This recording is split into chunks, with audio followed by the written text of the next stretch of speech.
And as a reward, get this. So we're going to continue the discussion of basically, what can or should we do with near-term quantum computers. But that discussion is completely sort of intertwined with questions of, restricted models of quantum computation. So like, what can we do with less quantum resources? Obviously, near-term quantum algorithms. What can we do with small and noisy quantum computers? And also this term, which a lot of people don't like, and which now has been softened by having this computational in the middle and putting it in quotes, which is, quantum computational supremacy, which is the idea, or the notion that we might be able to, or someone might be able to demonstrate a quantum computation which is beyond reach of existing classical computing. So that, I think, that is actually a distinct notion from that of like just quantum speed up. So sometimes those things are confused. So quantum speed up typically means, you have an asymptotic, an algorithm that achieves an asymptotic separation between quantum and classical. So you can, for example, Grover's algorithm gets a quadratic speed up over classical algorithm.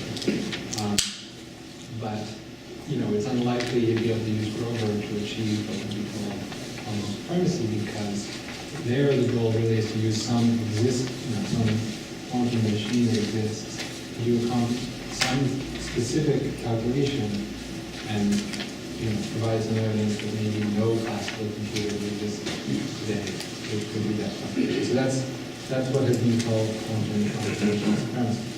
So the things that I'm going to talk about are falling into those categories. So the first thing will be some facts from complexity theory. And basically there's just a bunch of sort of known things about quantum and classical complexity theory, and I'm going to sort of recite those things, and we're not really going to understand them deeply, or need to understand them deeply, and that will be that, and then we'll just reduce them. The second thing will be something that I alluded to earlier, which has to do with the hardness of exact classical simulation of not only quantum circuits, polynomial size, but also restricted models like constant depth circuits, and we'll see other restricted models as well. Then we'll talk about attempts that have been made to extend those hardness results for exact simulation to approximate simulation, which is a more realistic setting. And then we'll talk about some near-term algorithms. Okay, so let's start with the litany of complexity theory facts.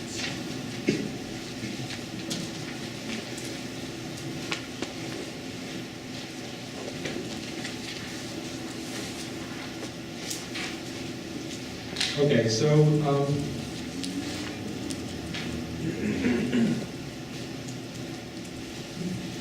there is this hierarchy of complexity classes, which many people know, which is defining the hierarchy.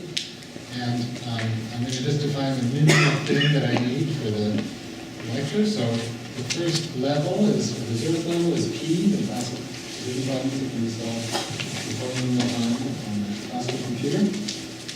And then the first level is NP, division problems where the S instances can be verified efficiently. And then if you go to the second level, what you get is NP. Now this is maybe foreign notation to some of you. What this means is the class NP augmented by the ability to solve NP decision problems in one step. Okay, so this is problems that can be solved by problems that can be, it's like NP, but the verifier is allowed to use an oracle for NP as part of the verification process. Okay? So in the verifier, you're allowed to have a black box that uses only one gate and solves an NP decision problem in one step. Okay, so it's a little bit hard to think about if you haven't seen it before. And this is believed to be strictly more than NP, which is also believed to be strictly more than P, more powerful. And you know, you can just keep going upwards and define the levels of this hierarchy recursively. And so it is believed that all of the levels of the hierarchy are distinct, and if they're not distinct, and if that belief is wrong, then this thing is said to collapse. Okay, so if so what it means to collapse so for example, if one of these levels is equal to the next one, so this is not believed to be true, but if that were to happen, that would imply that the whole, I should define the polynomial hierarchy, sorry. The polynomial hierarchy is the union of these classes. Okay, so if two of them were to be equal, which is not believed to be true, then the whole polynomial hierarchy would be equal to just one. So then it would be said to collapse at the ith level. Okay? So this is, the only reason I'm telling you this is believed to be very unlikely, and so some of the things we're going to talk about later, they sort of like, the strength of the evidence that that something that we're going to care about is true relies on the polynomial hierarchy not collapsing. Okay, and that's like very strongly believed by people that know more about it than I do. Okay. So the next thing that we're going to need from this category of complexity theory facts has to do with post-selected complexity classes. And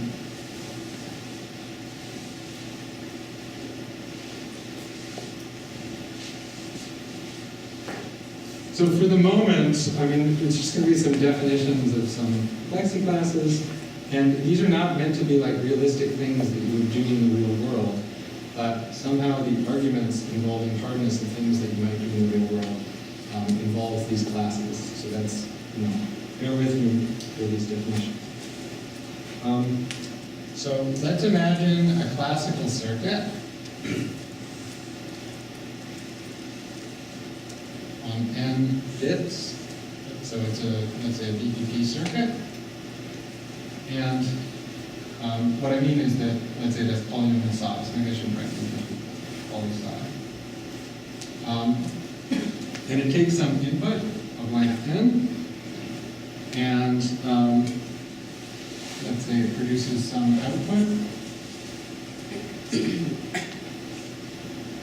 which is a bit. And let's say that it also has some other output register. Let's say it has two more registers, one of which is just a bunch of other bits that we don't look at. So we only care about this output bit, and these ones we don't care about. And then let's say there's also a register ZP, and this is going to be what we'll call the post-selection register. So I haven't specified how many bits these are, but it's not really going to matter. Okay? And so we're going to define post-BPP, which is a class of decision problems that are solved by circuits like this with the ability to post-select on these post-selection bits. So, like, imagine that you have, say, n post-selection bits. Then it could be that the probability that they're all zero if you run the circuit is very small. But in this class, we're going to allow you to just imagine that it always happens that you get output corresponding to all zero, and then you can use the output of this output bit to solve your decision problem. So in other words, so the set is randomness, right? Yes, thank you. Yeah, okay, I'll write BPP, but this thing is BPP, and then we have post. Okay, so this language is in BPP, post BPP.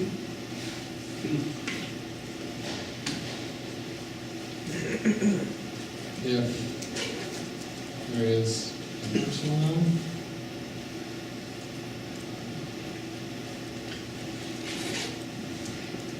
and uniform family of circuits, n of polynomial size, such that if x is a yes instance, then the probability that the output bit is 1, given that the post-selection bits are 0, is at least 1 minus epsilon. And if x is not a yes instance, so it's no instance, then this probability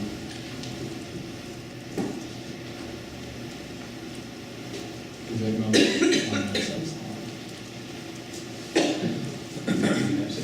What's that? You mean epsilon? At most epsilon. At most,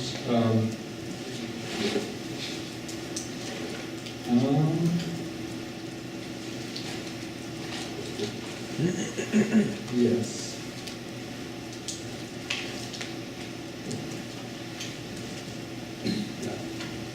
Okay,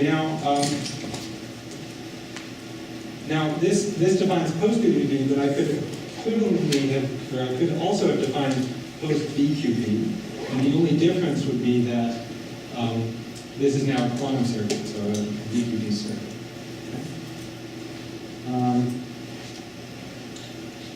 Right. Okay, so is that okay? So for the BQP version, you assume you measure everything at the end. Yeah, let's say you measure everything at the end, and then you post-select on some post-selection register, and also be care about. So the post-selection is classical. Well, what do you mean by classical? Like in a computational data space. No, you measure and then. Yeah. Yeah. Okay, so the fact that's sort of most important for us. How is this related to like PP, to like BBP with like negotiation? Yeah, so post BQP is equal to PP, so that was a major result of parent study. But post BPP is contained in the polynomial hierarchy, and that's kind of form the basis of these arguments that people have made in this that I'm going to describe. So actually, yeah, that's kind of the next fact, which is that quantum post-selection, so this is exactly what you just said, which is that quantum post-selection is much more powerful, or believed to be much more, I'm just going to be informal, it's believed to be much more powerful than classical post-selection. And now I'll say what I mean by that.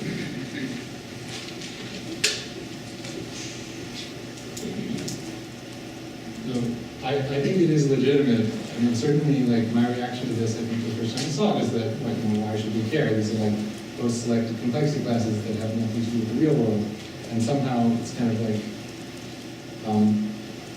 well, I think it is very interesting that they really do have something to say about the real world, and we'll see that in a moment. But for now, why is quantum post-selection much more powerful than classical post-selection, at least, assuming these conjectures in complexity theory? The reason is that P with an oracle for post-BPP, so again, this is like you have a polynomial time classical algorithm, and it can solve post-BPP circuits, or post-BPP problems in one time step. Okay, so this is a very powerful thing. But it's not ridiculously powerful, because it's only in the third level of the polynomial hierarchy. Okay? Somehow this polynomial hierarchy only levels up and measures how great you are as a complexity class. And this was shown by a number of authors who introduced this class post-BDP, but I believe called it BDP CAP at the time.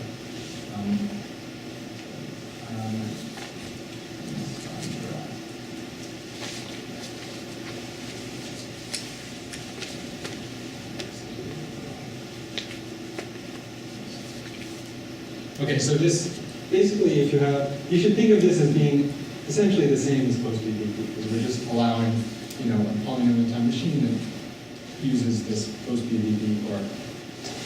But now if you take P to the post-BQP, so post-BQP, by result of Aronson, is equal to PP. Okay, so this is Aronson's theorem. And P with an oracle for PP, which is equal to this by Aronson, contains the whole polynomial hierarchy. So those two results together, so this is a combination of Aronson, which states that post PPP equals this class PP that I didn't even define, and something called Turbo's theorem, which says that P to the PP contains the polynomial hierarchy. So these things together say that if you have a class which is just like post-PPP, but now we allow polynomial time algorithm to use an oracle that solves post-PPP problem, this contains the whole polynomial hierarchy. So if this was equal to that, then the polynomial hierarchy collapses, because that would say that if post-PQP was equal to post-PQP, then that would say that the polynomial hierarchy is contained in its third level. Okay? So this is just like manipulating symbols. I realize that. This is sort of how these arguments go. Yes? The polynomial hierarchy up to which level? Does it matter which level? This contains the whole polynomial hierarchy. All the levels. Yeah. Okay. Okay, so now, like, having discussed these facts, not in much detail, now I want to show you sort of how they are applied in these results about hardness of exact classical simulation of quantum circuits.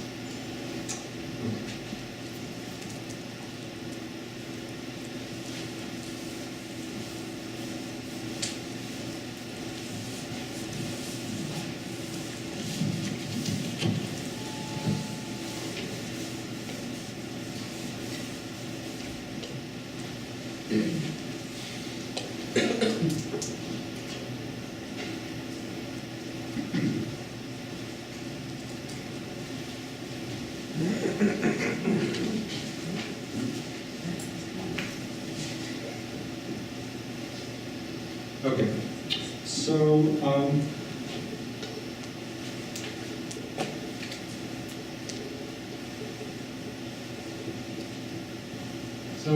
just for now, I want to consider some class of quantum circuits A. Like it could just be all quantum circuits, or it could be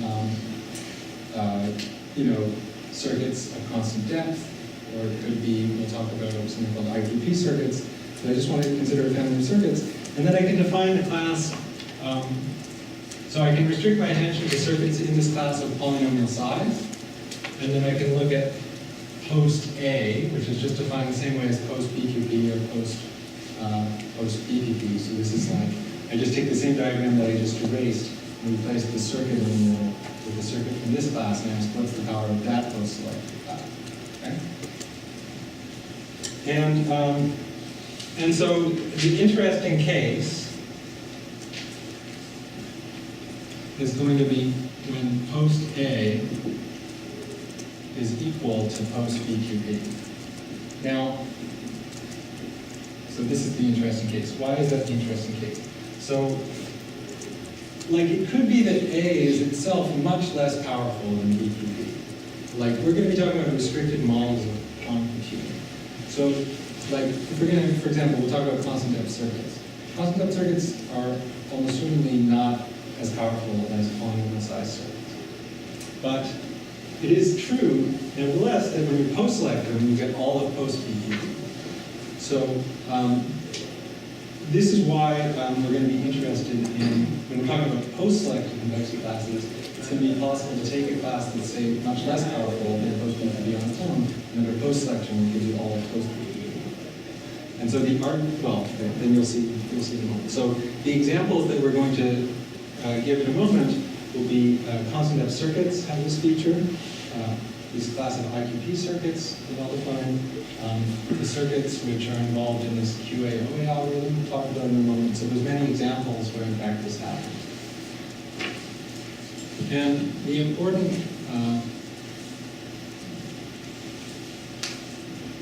so this is really easy, but so suppose that post A equals post BQP. Then in fact this implies hardness of classical simulation. So literally just piecing together like some of the ingredients that we talked about. So suppose this. So we're going to suppose this, and also that there exists a classical simulator, classical efficient simulator, so polynomial time simulator,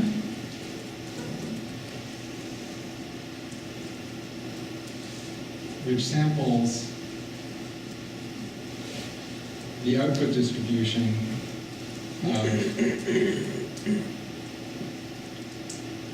of circuits from A.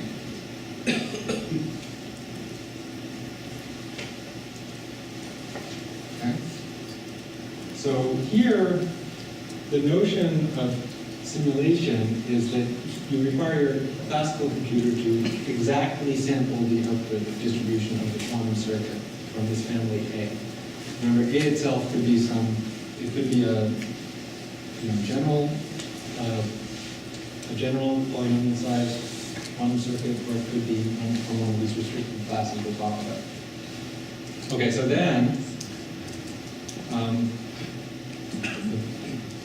then the pH collapses at the third level. So, and this is just a direct consequence of this fact about quantum post-selection being more powerful than classical post-selection, and the proof is almost nothing.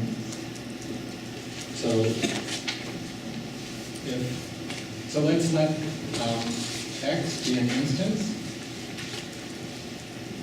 of the problem in post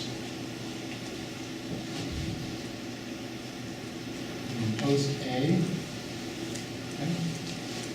So then, if X is a yes instance, this means that the probability that the output bit is 1, given that the post-selection bits are 0, is at least some threshold, say 2/3.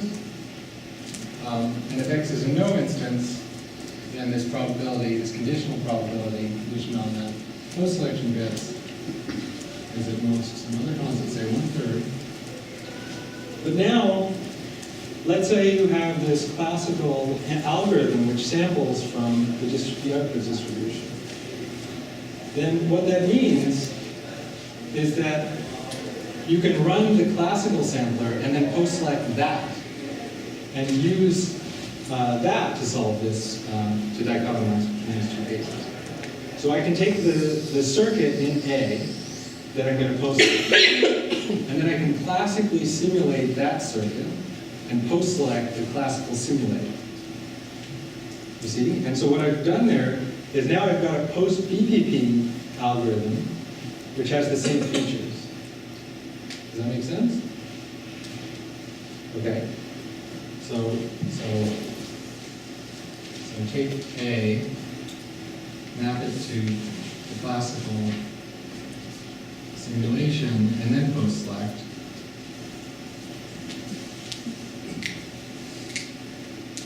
And so what that shows is that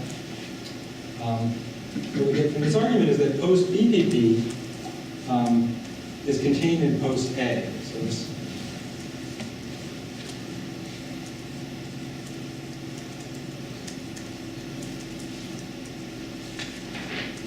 but remember that post-A was equal to post-BQP. And so if post-BQP is contained in post-A, which is post-BQP, then this disaster happens. What's that? Yeah. Oh, yes, sorry, thank you. That's right. So we started with a post-A problem, and we simulated it using the classical simulator and post-selection. So post-A is in post-BPP. And that implies that the pH is contained in its third level, which is bad. So just, to summarize, what it says is that whenever you have a restricted circuit family that you can post-select to get all of post-BPP, no efficient classical algorithm should be able to sample from the output distribution. It is, like, this is kind of amazing, right? I mean, like, this is very, very strong evidence. So this type of argument, I should mention, was pioneered by Aronson and Arkhipov, and I think simultaneously or around the same time by Bremner, Shepard, and Joza around 2010. And but the first sort of result along these lines actually goes back to Turhal and DiVincenzo, and because they didn't know at that time that post-BQP equals PP, they sort of stated in their paper a weaker result, but now, in light of Aronson's paper, it can be strengthened. So I want to show you... Sorry, any extensions to what? What did it say? So I believe in the original Turhal-DiVincenzo paper, they reasoned in terms of AM instead of the polynomial hierarchy or something. I forget exactly how it goes, but now what it, in light of Aronson's theorem, what it shows is that, well, they show that post-selected depth 3 circuits give you all post-BQP, and so then the polynomial hierarchy lasts at the third level if you could exactly sample from the output distribution.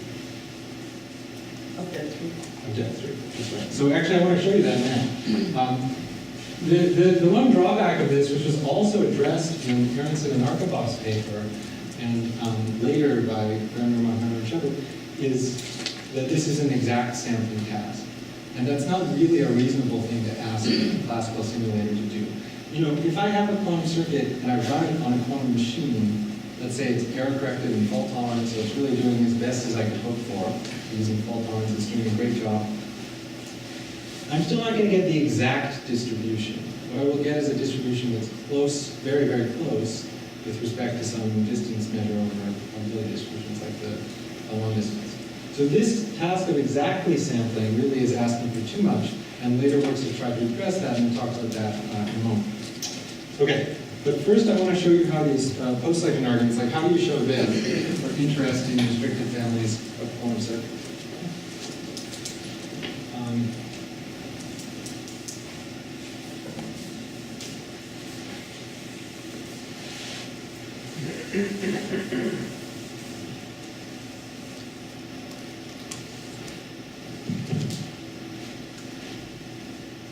Now this is where we get to use some of the things that you did in your homework.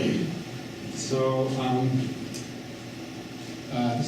this is an example. So this is constant depth circuit. Depth 3 actually.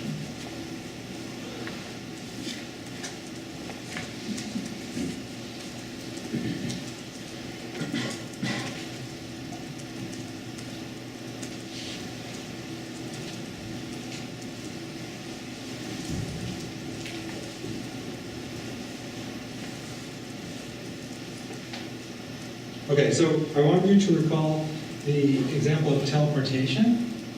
Okay, so first of all, what are we trying to do here? I mean, we're going to get to it in a moment, but we're going to have to do a little bit of preliminary stuff. So what we're trying to do is we're trying to show that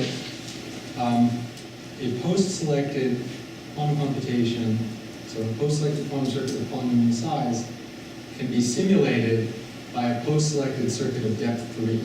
Okay? So one way to show that is just to show that a polynomial size circuit can be simulated by a post-selected depth 3 circuit. And then once we have that, we can further post-select to get post-selected quantum circuit. So I want to recall the teleportation circuit because that's sort of the main thing that is used here. So this is just a reminder of what's in the homework. Actually, I'm not even going to write down what's in the homework because I only want to use one special case. Remember in the teleportation circuit, there is a circuit and then there's a measurement and then there's some corrections that depend on the measurement. I'm going to write down the case that corresponds to just fixing the measurement outcomes, post-selecting on some of the measurement outcomes. So it's just one of the 4 possible cases in the teleportation circuit. So this is like post-selected teleportation, if you like. So take 0, 0, take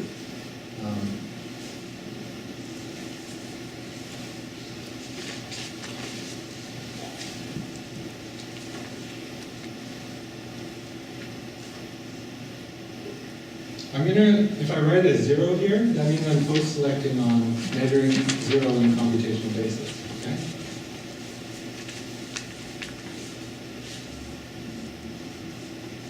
Okay, so what is B? B is this 2-qubit gate, which has a Hadamard and then a C0. So what is this doing? I mean, the state that is prepared by acting with B on both zeros is the EPR state. So at the beginning here we get psi EPR. You remember this is 0, 0 plus 1, 1, 0, 2. And now what we're doing here is we're projecting onto that state. That's what this does. You see, this is, if you go backwards through the circuit, you prepare the EPR state here. And so, like to verify this identity, what you can do is you can take the quantity EPR tensor identity and then act with that on the state psi EPR. And I claim that that is equal to, proportional to psi. And that would be how you would verify this identity, but of course you guys all know how to verify this identity because it was in the homework. So this is just teleportation. And now, I mean, I've written it for 1 qubit, but if we want to do it for n qubits, like let's say we have an n qubit state, and we want to teleport that, then what do we do? Well, we can just imagine this is an n qubit state. This is tensor n. These are n qubit registers, and everything will be fine.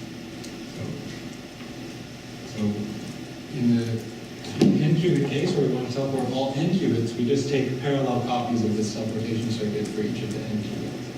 Okay? And if you want to convince yourself that's true, you should just check it on a subset of basis vectors, and this is a linear operation even with post-selection. And that's how we can verify it. So now I want to show you how you can use this to show that post-selected depth-3 circuits can simulate general quantum circuits. So we're going to start with a circuit composed of gates. So I'm going to write it like this. We have our 0 state, and then we have some 2-qubit gate root 1, and another 2-qubit gate root 2, and then all the way over to root m. And so the output is psi out, which is the product of these gates applied to 0n. And now we want to replace this with an equivalent post-selected depth-3 circuit. Okay? So let's go over here.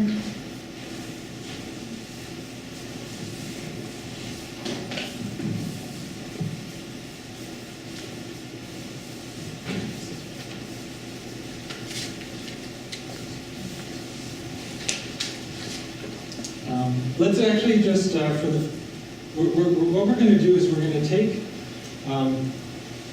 take this and we're going to insert a teleportation circuit after the first gate. Okay? So that's the first step. And what we're going to get when we do that is we get the original input. So we have the first gate applied, and then we apply a teleportation circuit, which looks like this. We have this B dagger tensor. We have our zeros.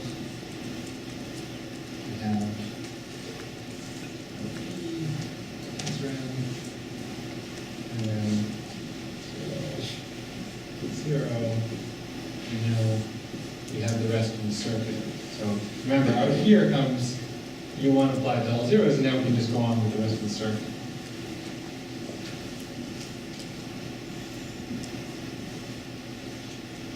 So what did that do for us?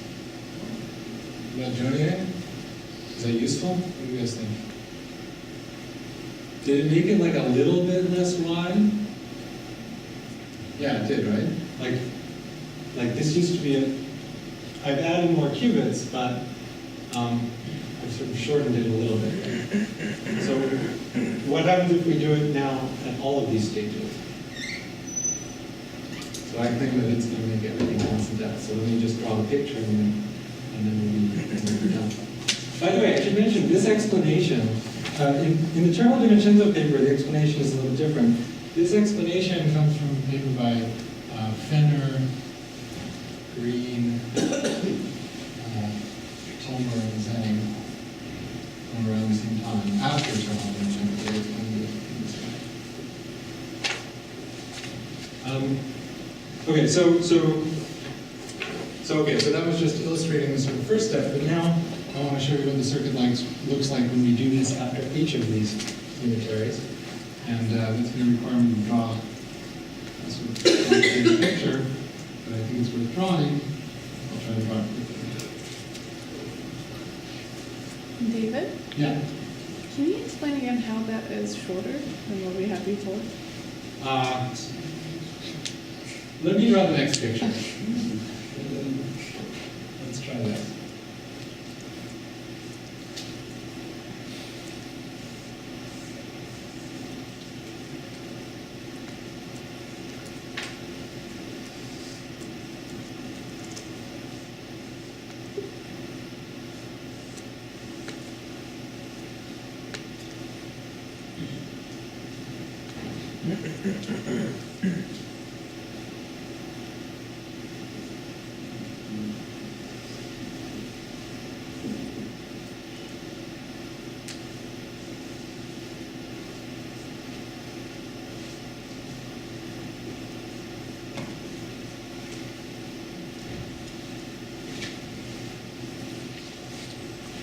Okay, so now it is a little shorter.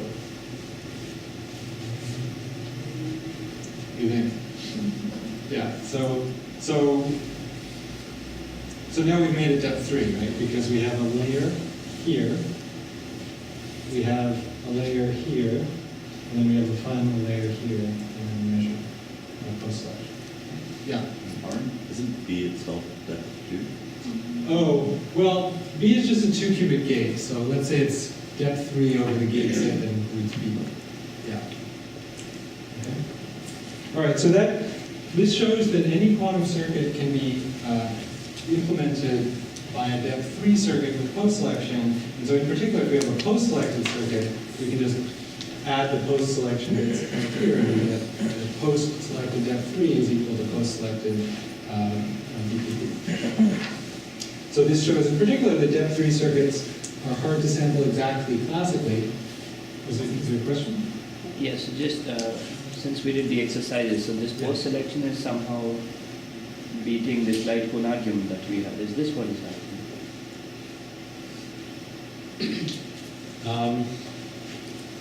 I'm not sure how to The think light about cone, that. I think the short answer is the light cone argument doesn't apply for sampling.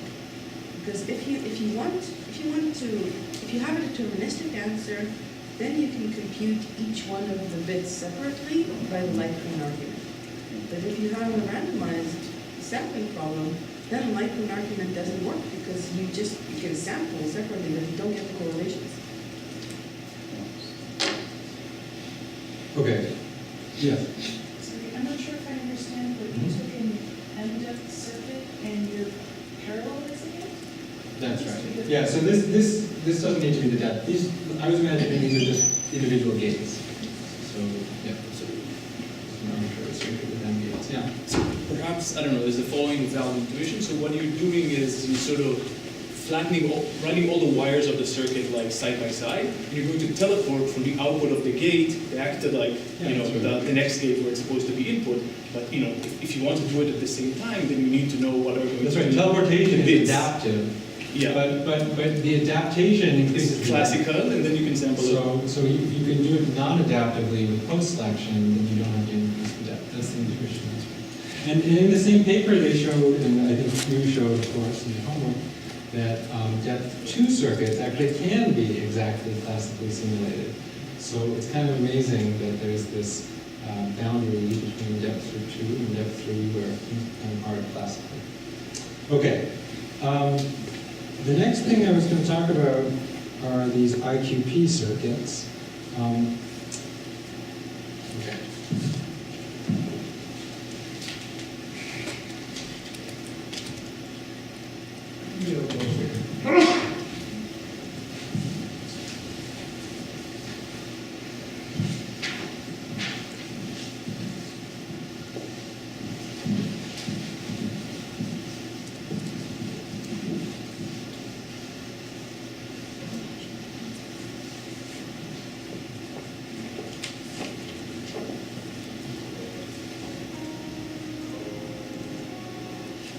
Okay,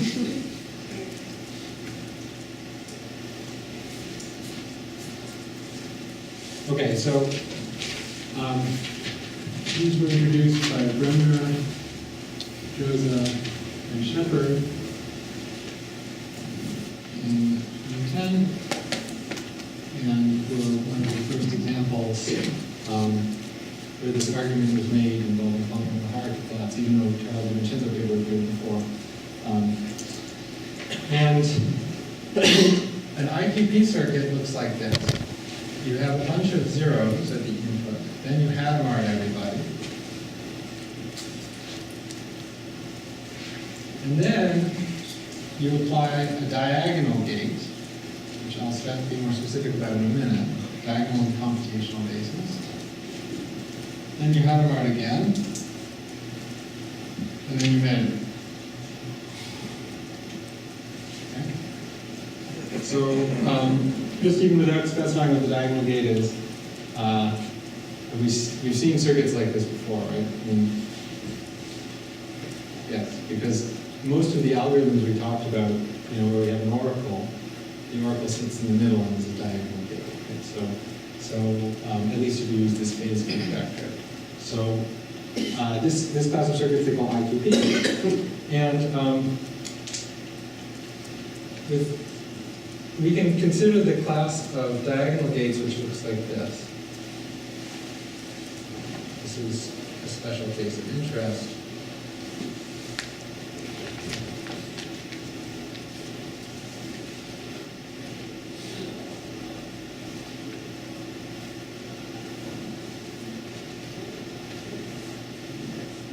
So here, okay, so let me just explain. So this gate is diagonal in the z basis, in the computational basis, and it's determined by a set of parameters wjk for every pair of qubits, and vl for every qubit. Okay, so those are some integers actually. I'm going to choose them to be integers between 0 and 7. Okay, so this is some family of these IQP circuits, and one thing that's interesting about this family, so what does IQP stand for? It stands for instantaneous quantum polynomial times. Why is it called instantaneous? If you imagine pushing all the Hadamards into this, the Hadamards conjugate the z basis to the x basis. So I could equivalently write this whole circuit as some d tilde where I can replace the z's with x's. Okay, that's what the full unitary does. So it's a circuit composed of gates all diagonal in the same basis, in the x basis. So that's why it's called instantaneous, because it's like you're applying gates that all commute, they're all diagonal and back in the product basis. Okay, so this is IQP.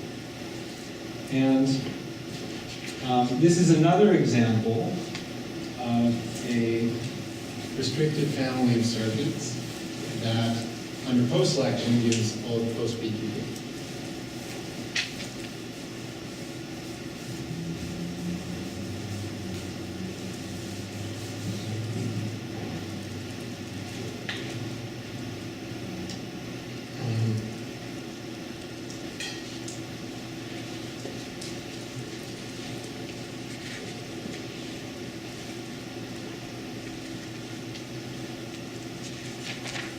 Okay, and the proof of this is likewise not very difficult.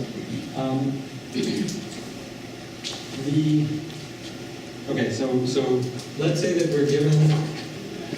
Sorry, David, Yeah. this circuit is actually working on all pairs of qubits?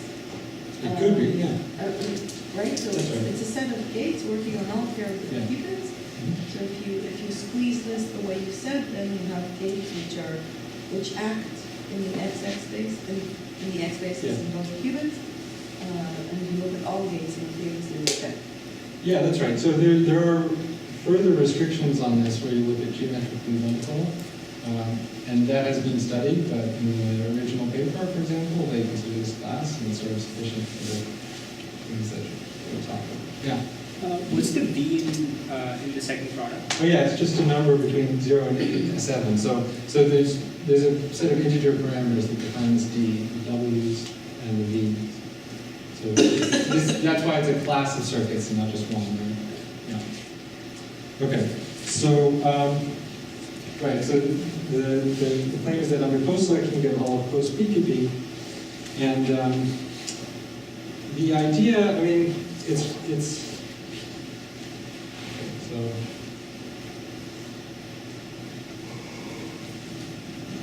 so if we have some unitary U, which is over the gates at Hadamard CZ, which is e to the I pi over 4 Z times for Z,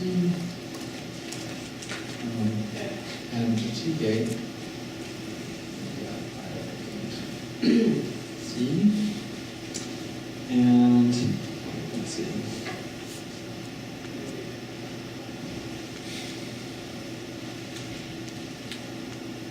Yeah, maybe, I mean, I think I will skip this proof because the proof is sort of, there's some similar gadget, like in teleportation there's a gadget and it lets you, you know, make the whole thing constant depth, and likewise here, there's a gadget that lets you, in this case, what it lets you do is push all the Hadamards out to the side, this gadget. So I'll just show you the gadget, and then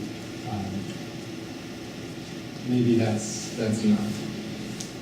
Because I want to get on to some of the things. So the gadget is that if you have a Hadamard that appears in the middle of a circuit,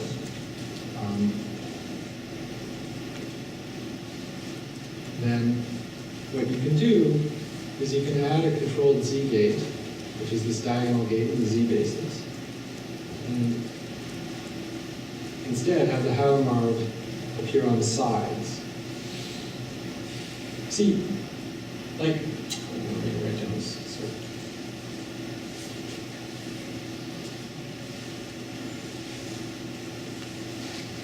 So this is a gadget that lets you push out the Hadamards. So if you have a circuit that's over a universal gate set that includes diagonal gates and Hadamards, you can use this gadget to push out all the Hadamards to the side. And there's sort of a trick to make sure that you have one Hadamard on every qubit when you're done. Okay, so that's kind of the final idea. But, the reason I want to skip forward is because I would like to talk about this more interesting question of approximate classical simulation, which is now the subject of a lot of the work in this area.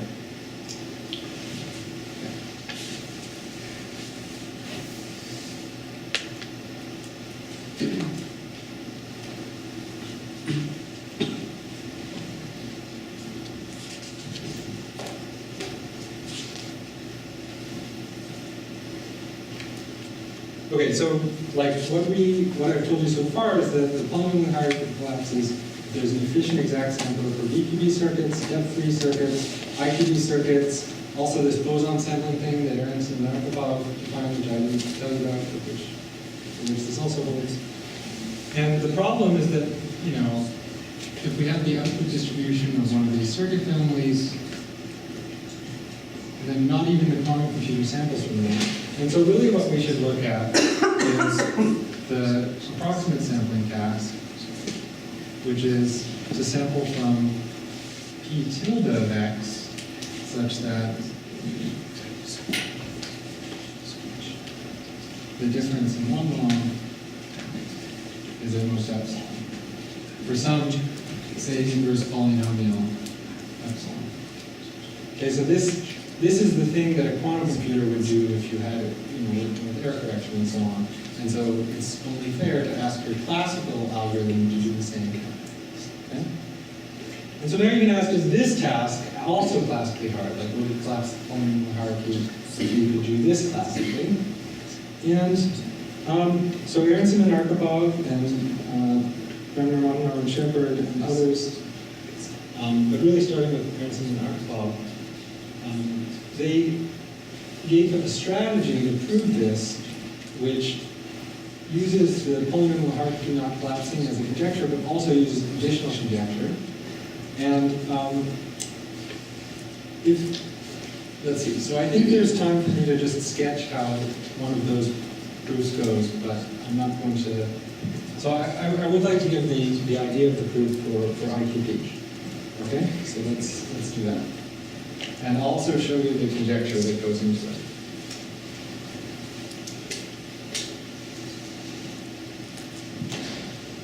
So this is Brenner, Montanaro, and Shepard.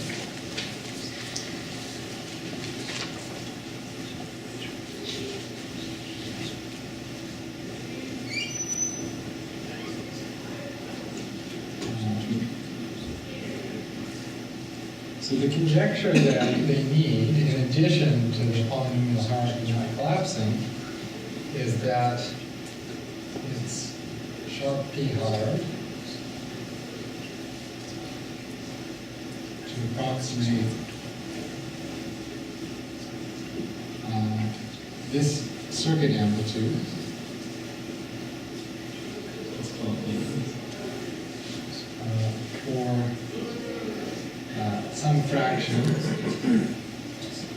IQP circuits.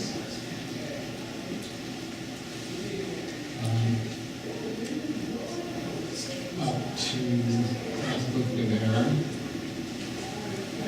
which is some other beta, where alpha and beta are specific constants.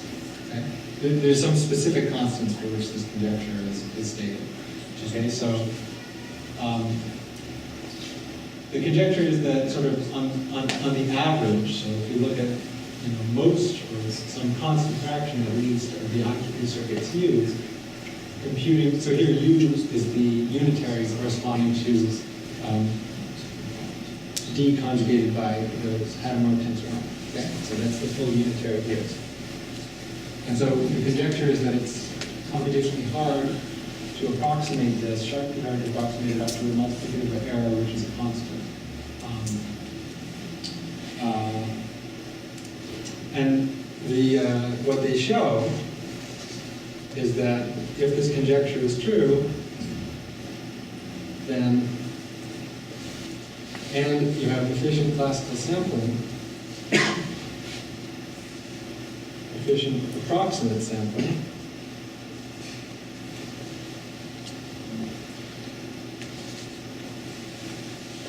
so those two things together, if the conjecture is true, and there's an efficient classical sampler in its approximate sense, then pH collapses again to the third level. And the argument here, okay, I'm going to just go through it, and it's actually not that bad. Let's go over here. Are there questions about this, or the motivation, or the setup? The point of this IQP circuit is to find somehow the simplest looking circuit that seems out. Yeah, I don't know if you consider this to be hard, like simpler than Day3. This conjecture, I mean, it has no structure to it. So why should you believe this conjecture? Like, what's one reason you should believe it? So one reason you should believe it is that I erased D, unfortunately, but you see, D is like, if you look at the matrix element of D, I mean, if you look at this, this probability, like what is it? It's a complex temperature partition function for an isomodel. And we know that those things can be hard to approximate in the worst case. And so this is sort of an average case conjecture of something that's known to be hard in the worst case. So that's why you might believe that it's true. Yeah. I mean, I think, yeah, the whole goal here, or the way I see it, is that, all of these things give you various restricted models where you can still get an advantage. And, we are now at a point where we have quantum computers that are highly restricted, and so it's useful to think about where these advantages can be had with various, very simple models. Okay, let me go through this argument.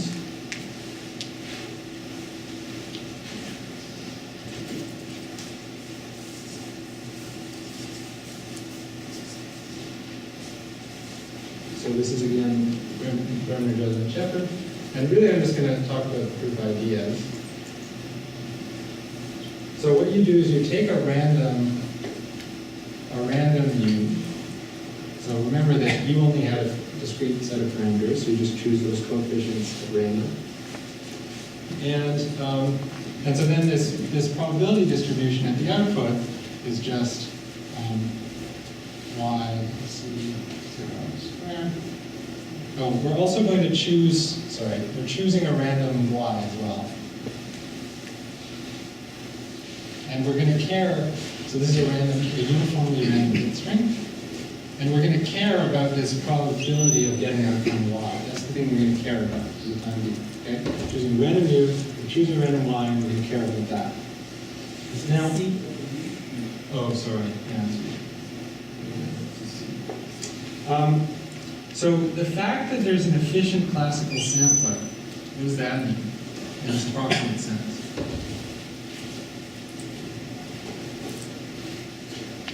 That means that this classical sampler, it samples from some Q, some distribution Q of Z over strings, such that if I sum, I'm going to get one norm, I get that this is inverse to epsilon. Okay, that's what the efficient classical sampler is supposed to do.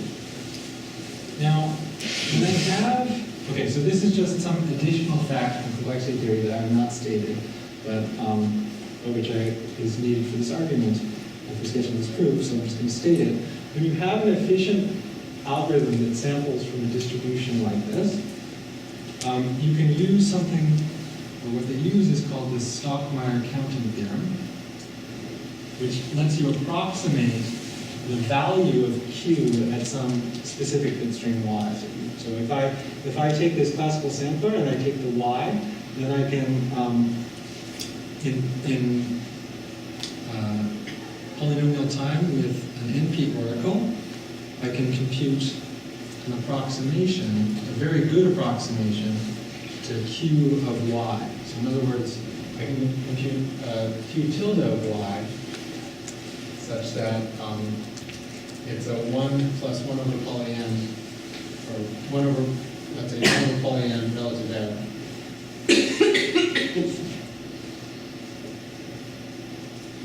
Approximation to Q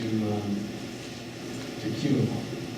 Okay, so this is a very good approximation to Q of y, and it's computed using this like powerful complexity class where I get an NP oracle and polynomial time randomized computing, but it's not as powerful as the polynomial hierarchy. So this is this Stockmeyer theorem that lets you do that using the classical system. Okay, so now once you have this good relative error approximation to Q of y, and you know that Q satisfies, that it's close to P in the one norm, then you can just run through like a bunch of triangle inequalities and use this to prove the following inequality, which is, this is going to be like the end of this. So from those two facts, so here, this and this,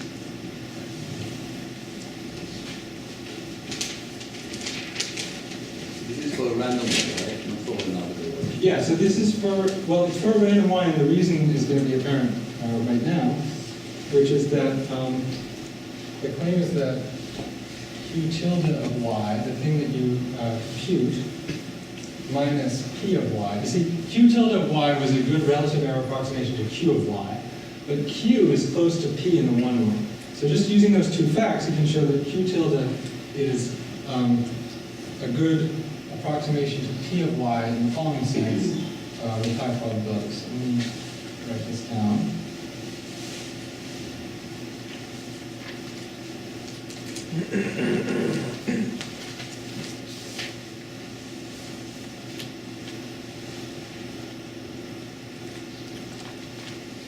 So for any delta, so let's say delta is a half, okay? So then we get, with probability at least a half, this Q tilde that I get to compute in BPP to the NP, the third level of the polynomial hierarchy, it is an approximation of the thing that I want, this P of y, to within this error band.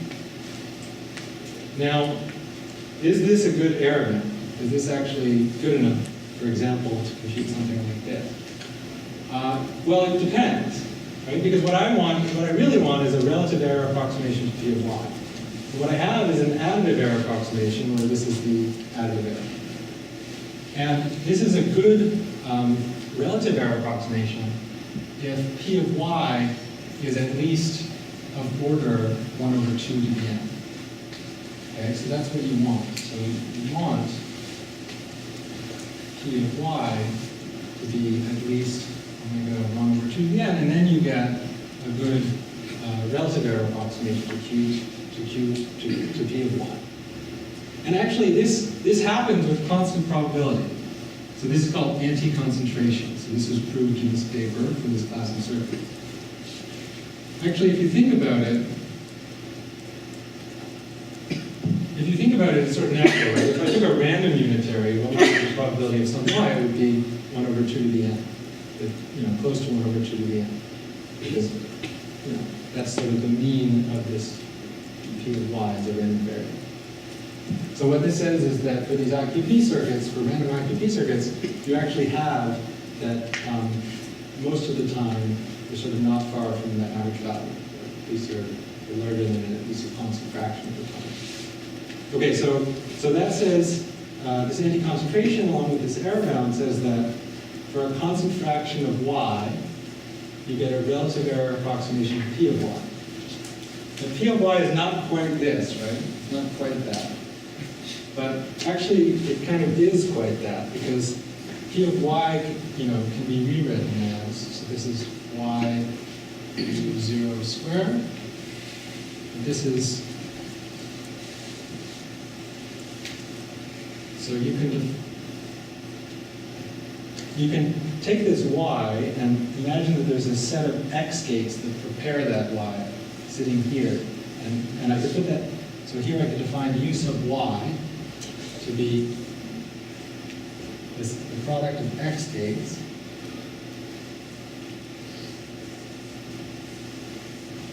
acting on u. So here, this is just an identity. And the point is that this is another random IQP circuit.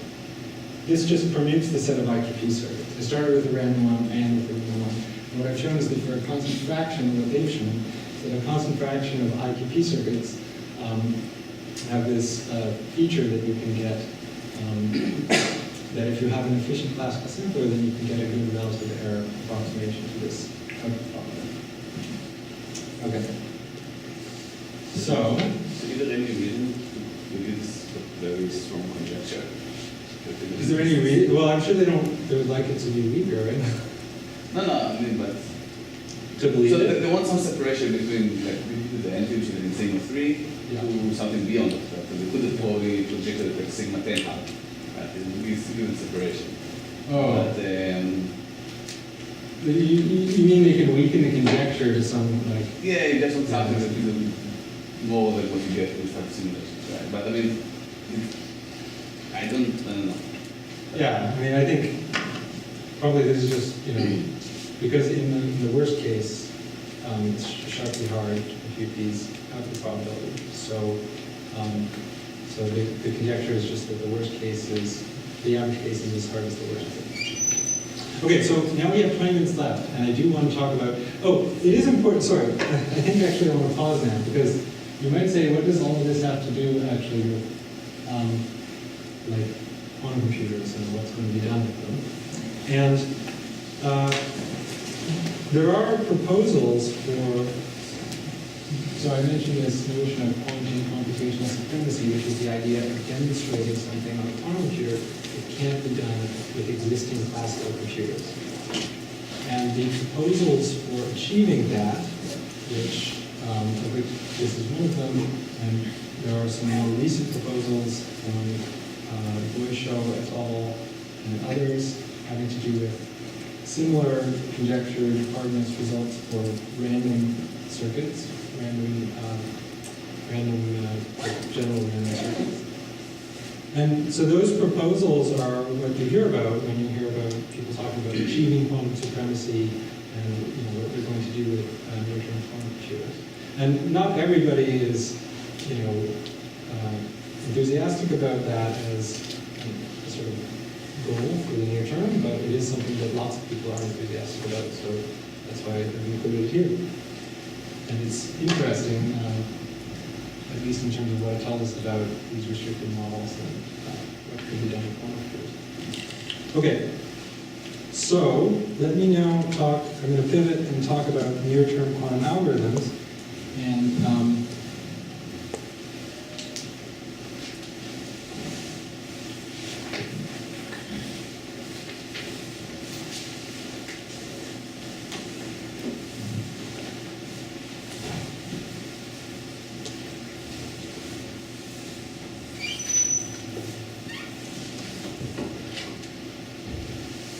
okay, so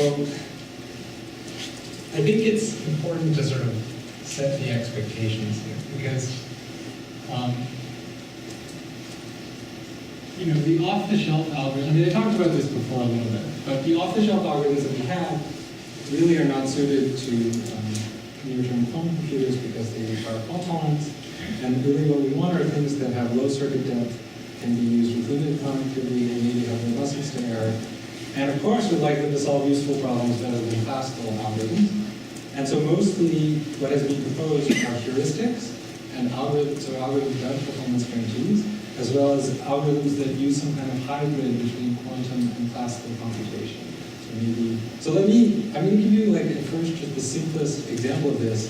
And you know, you might say, well, it's so simple, like what is there to say about it? But actually this example is probably the thing that has been implemented the most using quantum computers that exist. So that's something we should know about. And there's not really much to say about it from a theory perspective, but maybe that could change if one of you manages to prove something interesting about it. So the first example I want to give is called the variational quantum eigensolver.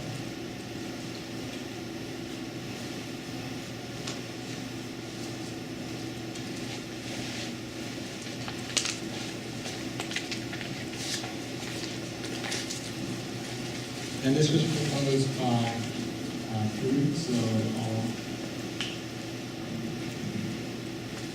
in 2013. Okay, so all I have to do is really, okay, so the goal here is to minimize the energy, or compute the minimal energy of some, let's say, local Hamiltonian, okay? So we know that this is like in general a hard problem, but nevertheless, this is an algorithm which has been proposed. So, okay, so we imagine that we have a quantum computer that takes, you know, this is not a circuit diagram, okay? What I'm drawing here is like just an input, I don't know what I'm drawing, it's just like a, I'm imagining that the quantum computer is like a black box that takes as input some parameters. These are like knobs that you turn, and then it outputs a state that depends on those parameters. Okay? So this is what I'm imagining the quantum computer that you have in your lab actually does. And so like this algorithm is that you measure so you do this for some initial values, and then you measure the energy. I didn't write all the phases that are supposed to be there. So you take this state and then you measure the energy of this thing that you want to minimize. And now, use some classical algorithm, so maybe we'll put a classical computer here, although the classical computer isn't doing very much. So, CC for classical computer.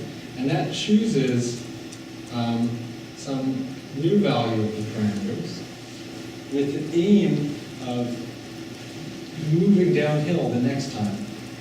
So you want to minimize the energy. So you have some state that has some energy, then you try to go downhill. You choose some new value of these parameters, and you get a new state, you measure the energy, and you hope that it was less. And then you hope to keep it going. That's the whole algorithm. So, you know, You try to go downhill. yeah, you try to go downhill. How? Well, for example, you could use, if you can compute the gradient, you could use gradient descent.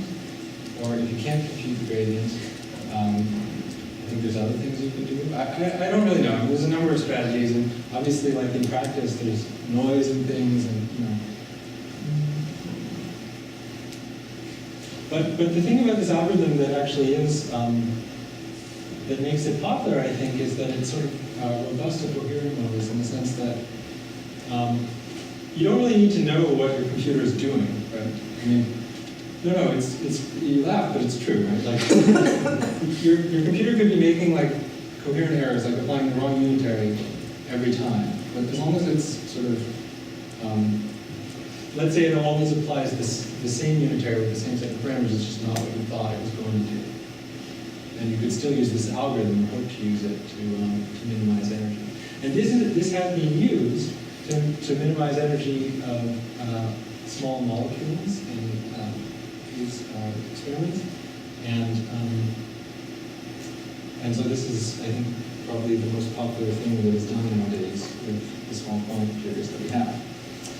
And the next one that I want to mention in the last 15 minutes has some similarities with this, but also has the feature that you can do some interesting analysis, and maybe it raises what I think are some interesting questions about what these types of algorithms.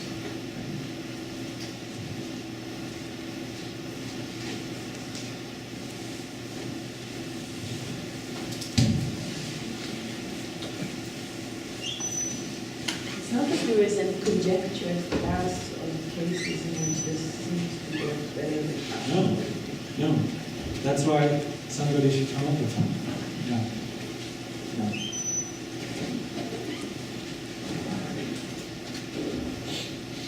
I mean, another question is, when is this classically similar? That's a very reasonable question to ask. And, the sort of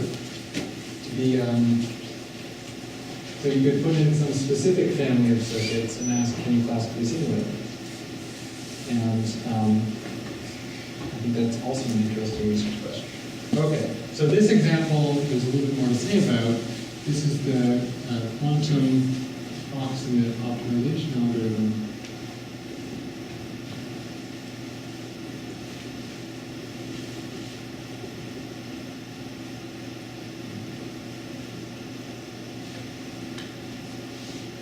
Which is due to Farby.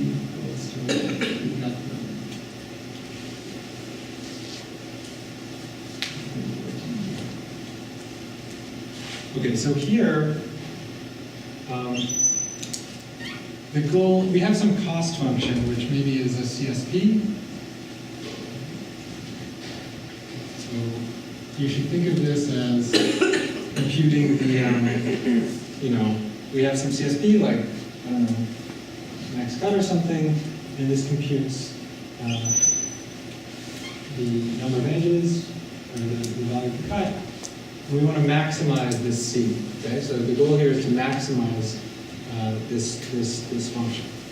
And for now, I mean, you don't need to assume all these things, and there's some interesting things that apply even when you don't, but for now I'm just going to assume that C is K local,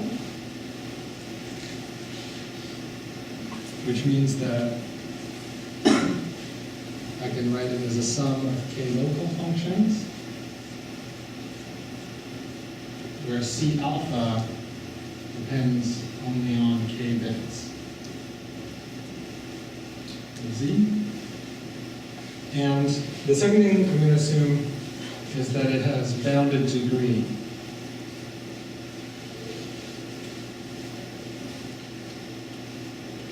Which means that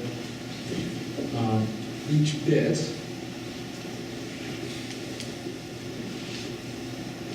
is in,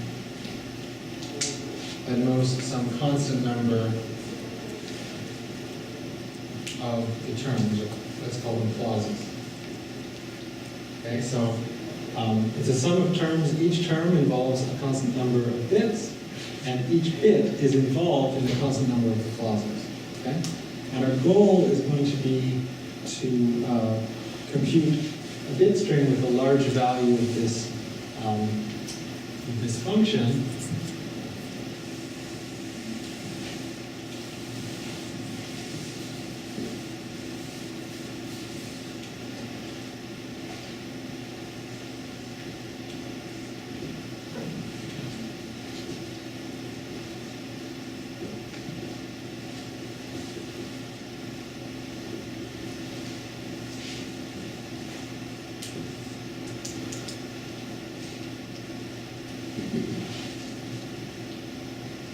called the approximation ratio. So the approximation ratio is the value that you can compute with your algorithm divided by the maximum possible value. And so the goal is going to be to compute a thin string that has a large approximation ratio. And obviously what you would like to do, if this is a useful algorithm, is to beat the best classical approximation ratio, which can be obtained in a limited time. And that is not something that has been demonstrated, but there are some interesting features of this algorithm, and maybe in the future someone could analyze a case that has that feature. So, yeah, the second one? This one. Yeah, so I have n bits, and I have m of these clauses, and so now like each of the clauses touches k bits. And now I want to look at one bit, and look at all the clauses that touches that bit. And I want that to be a constant number. Okay? And is the range of the cost function important? No, not really. I want to be integer value. Yeah. Yes. So is there any reason to believe that quantum algorithms will be better in classification? Well, I think for many of these heuristic algorithms, the sort of hope that one might be able to do something useful with them relies on the fact that you can't classically simulate. And so like this algorithm actually has the feature that even the simplest version of this algorithm has this, the post-selected version is post-predicted. And so like we know that you can't classically exactly simulate it. And so so the short answer is sort of no. But it's also true that many of these problems where I think the reason maybe for going to the approximation ratio and trying to improve that is that you don't necessarily show that P is equal to NP if you improve the approximation ratio on some of these optimization problems. So like, it doesn't cause a major catastrophe if you improve upon the best classical algorithm for some of these optimization problems, I believe. Okay. So here's kind of the setup. So we want to define, so we're defining a diagonal operator. I'm going to call it C hat, which is just C in the computational basis. So this is just C hat, Z, C. And we're going to define another operator, B hat, which is the sum J from 1 n xj. Okay. And now we're going to fix some parameter P. Actually, I think the most interesting case is P equals 1. So you should not think of P as being big. And I'm only going to write this for general P so that you see what the definition is, but I think the most interesting case really is P equals 1. Okay? And then we'll sort of, so let's fix some integer P, and we're going to choose some angles.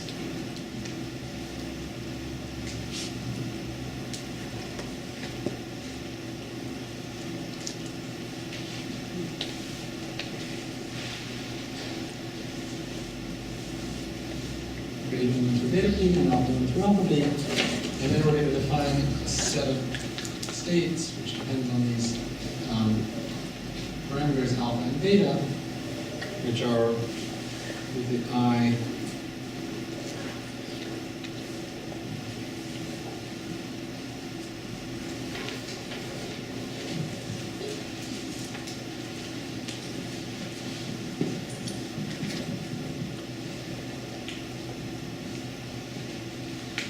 and it acts on not the all zero state, but the all pluses state. Okay? So if P was 1, we would just first exponentiate this cost function acting on all pluses, then we would exponentiate this sum of the sigma x's, or sum of the x's, and then we would be done, and that would be our state, and there would be only 2 parameters. In the more general case, you can have a longer sequence.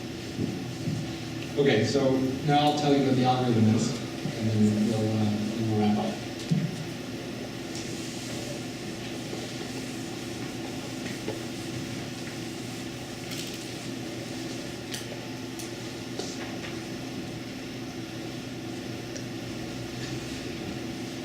So the first thing that you do, which, bear with me, is you use a classical computer.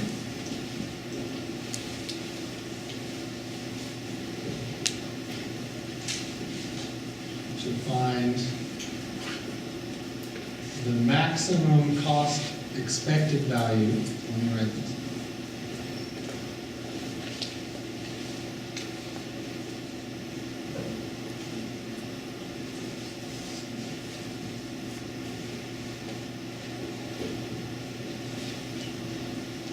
Okay, so this is like, just like before, we're trying to maximize the energy of this cost function over this variational family of states defined by alpha and beta. But actually, in this case, it is possible to use a classical computer to efficiently, if p is constant, like p is now, then you can classically compute the maximum value that this algorithm achieves beforehand. Okay, so that's, I think, a very funny feature of this algorithm. And when I saw this, it wasn't at all clear to me that it should, it still is not clear to me that it should be possible, that this should be a thing that's allowed, right? That you can have an algorithm where you can classically compute the approximation ratio you're going to get beforehand, but you need somehow the quantum computer to get the bit string that achieves that approximation ratio. Okay, so the first thing you do is you use the classical computer. I'll explain in a moment why you should be able to do this. So you compute the expected value of the cost function that maximizes this over alpha and beta, and you also compute the values of alpha and beta, call them alpha naught and beta naught, and achieve this.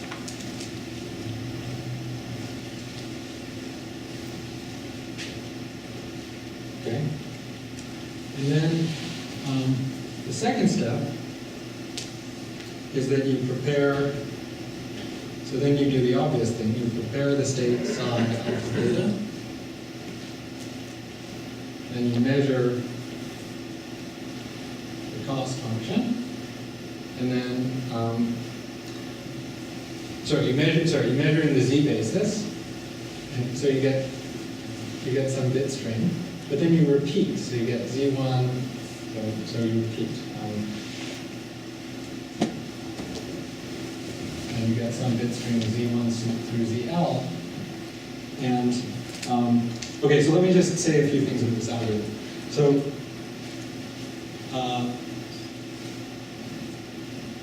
So first of all, if you choose L to be a polynomial function of the number of clauses, then you can guarantee that with high probability, the maximum value achieved by one of these samples is larger than or equal to this value that you computed beforehand. Okay? So that just has to do with the fact that the variance of this operator with respect to this state is upper bounded by m squared, where m is the number of clauses. Okay, so this part is sort of okay. Like once you know somehow using the classical computation what you're going to get, and then you use the quantum computer to get the bit string that achieves it. Okay? Now I said that I was going to explain to you why it is that you can use a classical computer to find this expected value and the parameters that achieve it. So now I'll explain that. So the reason you can do that is because in the case that we consider where you have bounded degree and clauses of constant size, this is a constant depth circuit. Okay? This is a constant depth circuit. And what that means is that when you conjugate this cost function, or this cost function which is a local, you get an operator which is also a local operator. Because each time remember we did this in the exercises, when you conjugate a local operator by a constant depth circuit, you get a local operator whose locality is blown up by 2 to the depth, but is still over one local. So this computation corresponds to, for a fixed alpha and beta, computing the expected value of a order 1 local operator in product state. And then you can ask, well, how do you do the optimization over alpha and beta? So this, what I've told you is that because this unitary is constant depth, you can compute the expected value for some fixed alpha and beta. But it's also true that because the eigenvalues of C are integers, and alpha and beta we can choose alpha and beta to be in this range 0 to 2 pi, and one can show that the derivative of this function is not blowing up with n. So it's kind of a smooth function, And so if the number of parameters like p is small, you can just put a grid on this. So for example, p is 1, you have 2 parameters. You can put a grid down on the space of values 0 to 2 pi, tensor 0 to 2 pi. And then you can just compute the function value of all of those values and compute the best value of and beta. And so what I like about this algorithm, when it was proposed, they showed that on max cut for 3 regular graphs, it gets an approximation ratio of 0.69, which is not as good as the best known algorithm, which is 0.93 classical algorithm. But what I like about this algorithm is that if you give me an instance of a problem, I can do this mechanical calculation to figure out what the algorithm is going to get. And so that's one thing I like about it, is that it can be analyzed on specific instances, unlike the adiabatic algorithm. The second thing that's interesting about it is, as I said, even when p is 1, we know that unlike the adiabatic algorithm, this one, if you could exactly sample from the output distribution, you would collapse the polynomial hierarchy classically. So there's something, quantum going on, at least in the family of circuits. Unlike, again, in the adiabatic algorithm for stochastic constants, which we'll talk about tomorrow. So many of the optimization algorithms don't have that feature for adiabatic. The third thing that I think is interesting about this, which I already mentioned, but I want to emphasize, is it's really funny that the algorithm, at first you compute the value you're going to get, and then you have to use the quantum computer to get it. And, I wonder if something can be said about, complexity theoretically about, why that should be possible or not possible in quantum computing. I mean, it's a funny feature that is not shared by other algorithms. And so there's a bunch of open problems about this, obviously. The nature of the problem is there an optimization problem where this beats the best classical approximation ratio? Or could you classically simulate? And so I'll end there, because I'm already a few minutes over. If there are questions. Yes? So is there an expression you could write that would be for any quantum algorithm? Like Thomas showed us in the model. So this is what this algorithm would achieve, right? But is there a general expression that maybe we can't calculate using? No. So this is the fact that you can compute this has to do with the fact that this is a constant depth circuit, a constant P, right? So that's always true, right? When you have a constant depth circuit and you want to compute the expected value of a local operator, you can do that efficiently.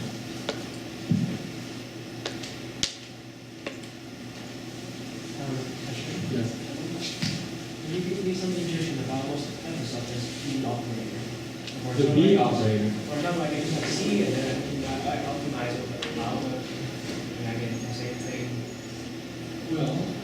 Well, if you just have C? No, if you just have C, then you're in trouble, right? Because let's imagine you just have the C acting on all pluses.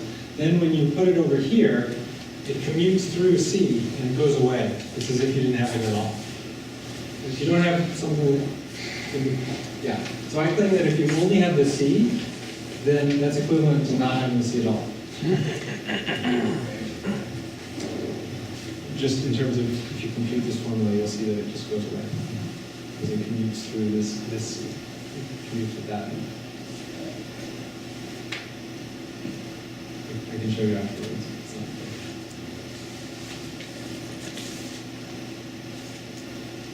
there. Yes? The B operator is actually just X for every bit in the circuit, right? Yeah. So why would you just have beta 1 through beta B be the same, and then just vary around the alphas to see how they actually act on the cube? Well, the beta ones are the same for all, right? There's just one beta parameter. No, I meant like why not have beta 1 through beta B be the same angle, because that. But there is no beta 1 through beta B. Yeah, I don't know. I mean, there's obviously a lot of choices that have been made and not made, and until you can prove something one way or another that it's a good idea or not, it's sort of hard to say, right? I mean, so yeah, I think it's an interesting idea to experiment with different parameter choices and see whether or not there's something interesting happening. Yeah. Is there a version of this for density matrices where it's a unitary zero quantum channels? Not that I know of.